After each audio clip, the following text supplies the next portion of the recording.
Hello, my name's Chloe and welcome to your reading. If you've never seen me before, then chances are there's a message in this that you're supposed to hear. If you have seen me before, then trust your intuition. There's two sword cards here, which instantly makes me want to tell you that there's a lot going on in your mind,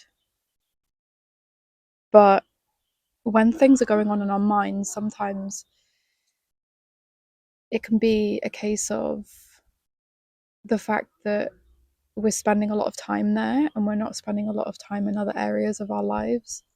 And sometimes it's just a message to reconnect to other areas.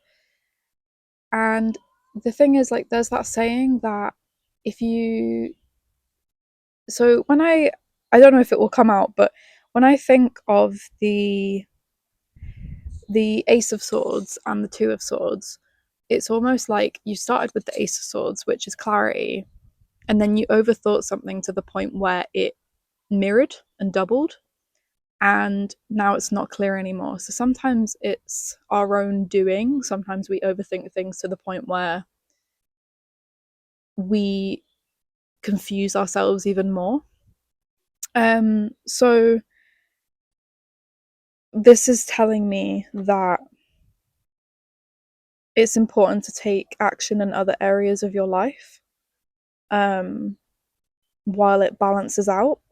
The Ten of Swords came out first, and this is a good card. Like, a lot of people don't think so, but this is a card where the worst is over. You've had 10 swords. You can't get any more. So that means that clarity is on its way to you. The Ace of Swords, it circles back around.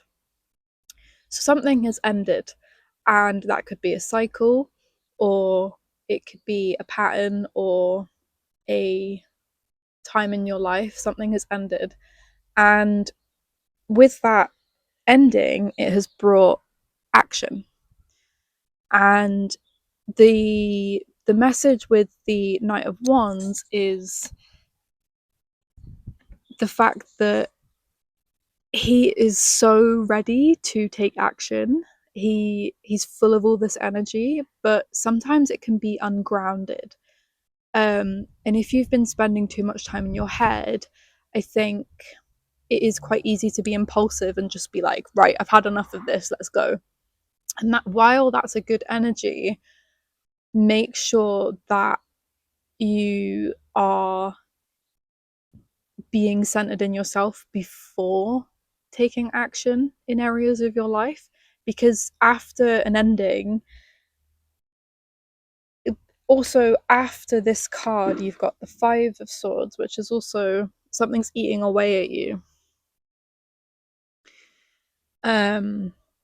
So coming back to your center and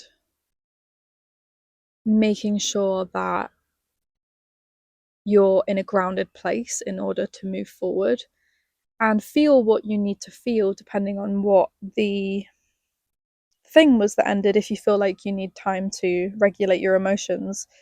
But yeah, just make sure you're not moving forward from a place of like lack and desperation. Also, the Four of Cups, it can be boredom, but also it can be loads of things, but the sometimes it's a gift from the universe that you're not really paying attention to, and you're ignoring everything else. Like, you've asked for this, but you're ignoring it. Um, so yeah, I think really reconnecting to what you want is a good idea as well. I'm going to clarify. You also have the Queen of Pentacles on the bottom, which is stability, but also nurturing energy. It can also be home. So again, this really makes me think like your body's your home, and to make sure you're grounded in yourself. You're rooted enough in yourself in order to consider what's next. For the Ten of Swords, you have the Six of Wands, and the Six of Wands can be success, but it can also be ego. So maybe you have quite literally had an ego death. On the flip side, this will bring you success. And, also, I think it's really important to note that an ego death doesn't mean what a lot of people think it means. It is a death of the way of being. So if you've had bad habits, if you, like, all of us have beliefs that we have grown up with, and it's seagulls crazy today. um I saw on when the Queen of Pentacles was on the bottom, underneath it was the Hierophant, and the Hierophant is to do with beliefs. So this could quite literally be old beliefs of yours dying, which then creates an ego death because it's a death of the self that we had and once were. God, that seagull is really annoying. I really hope that you can't hear it.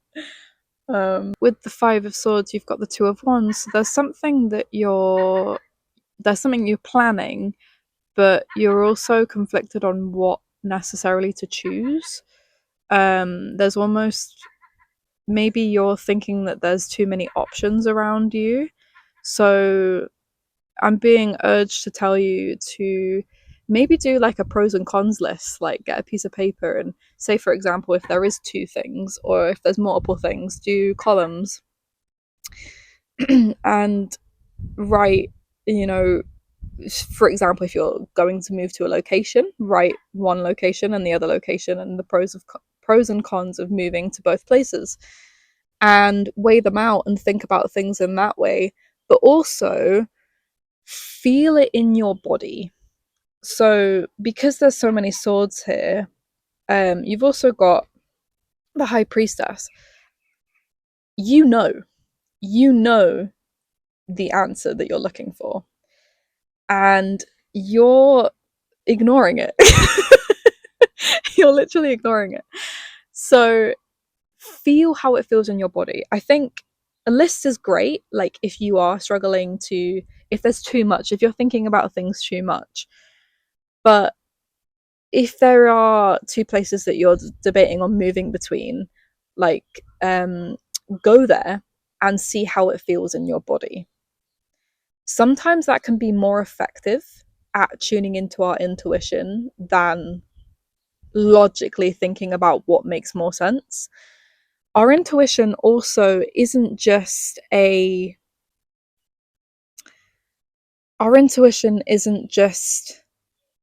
thought that we think about all the time. That's actually overthinking. Our intuition is that random thought that you get that makes no sense. So if you had a thought that you need to call someone out of nowhere, say you haven't spoken to them for ages, the chances are that there's something that the chances are that your intuition is speaking to you, and maybe they really needed to speak to you. Say they were going through a hard time and you just intuitively knew that, or there's something that you would need to hear from that phone call. So our intuition are these little moments that we almost just like write off. Like if we randomly think, oh, I need to go to that cafe at 10 o'clock at night, and it makes no sense, but then when you're there something happens and you're like, that's a coincidence, that's a synchronicity. So yeah, trust these little things, stop ignoring them. Stop ignoring them. Your intuition is so strong. This is like your third eye opening. You don't realize how psychic you are, but you need to start paying attention to the signs and the synchronicities that the universe is sending you. Even like the tiniest little things. So it can literally be like seeing multiple repeated numbers.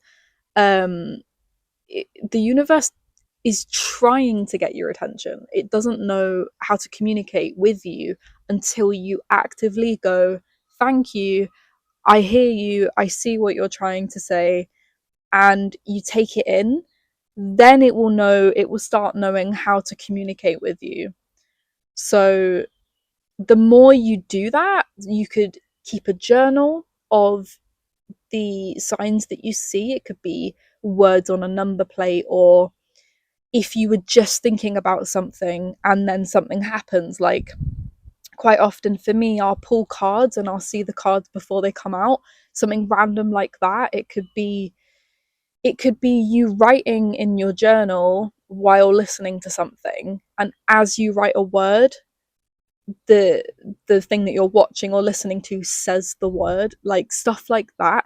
When you bring awareness to them, the universe is like, ah, they're in tune. I can keep communicating to them. So stop ignoring your intuition.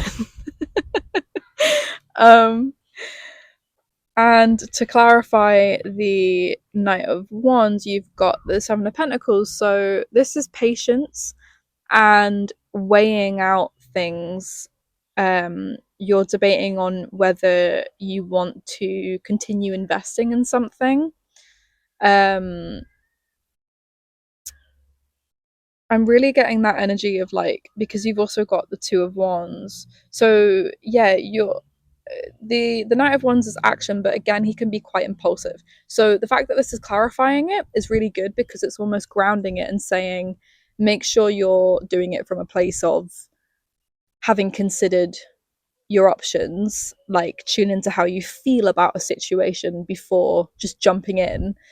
It's not always a bad thing to be spontaneous and just jump towards things, but there's nothing wrong with tuning into how you feel about a situation before deciding. So yeah, don't underestimate the power of something like that, because it might be life changing. Like, what if you didn't go to a place and see how it felt, and you just moved there impulsively, and then you thought, oh, I don't know if I like this. So something as small as that can shift the whole cycle. And with that being said as well, you've got the Wheel of Fortune on the bottom. So that can mean that good luck's on your side, but it's also a cycle. So you are completing a cycle. Trust the timing of your life. So you need to trust the process in the way that things are unfolding. It can be, again, really easy to want to quickly do something, especially after a period of stagnancy and like something ending, because you just want to shift it. You just want to like get things going. But yeah, you're being urged to trust the timing of your life and not just jump in. Maybe you're rewriting this way of being with, because you've had this ego death, you're almost rewriting this way of being where you would just normally jump into things, and now you're actually choosing to trust your intuition. At least I hope so, because you haven't been paying attention to it. So yeah, I think I think that's what's happening.